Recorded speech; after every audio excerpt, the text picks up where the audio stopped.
बातमी पुण्याची पुण्यातल्या ज्वेलर्समध्ये मोठ्या प्रमाणावर दरोडा टाकण्याचा प्रयत्न झालेला आहे आणि या प्रकरणी मालकाला फसवणाऱ्या भामट्याच्या मुसक्या या आवळण्यात आल्याची ही दृश्य आहे। घटनेचा सीसीटीव्ही फुटेजही आता समोर आलेला आहे। आरोपी बनावट दागिने बनवून या ठिकाणी ज्वेलर्सची आणि व्यापाऱ्यांची फसवणूक करायचा अशी माहिती आहे।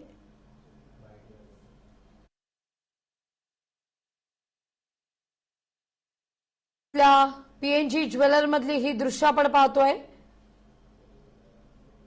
व्यापाऱ्यांची ज्वेलर्स मालकाची फसवणूक करणाऱ्या भामट्याला आता ताब्यात घेण्यात आलेला आहे। आरोपी विरोधात गुन्हा देखील दाखल करण्यात येतोय।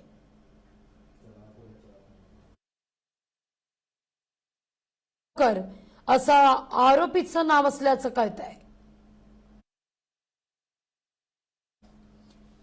सैफ दिलीप बोळगावकर असं या आरोपीचं नाव असल्याचं कळतंय।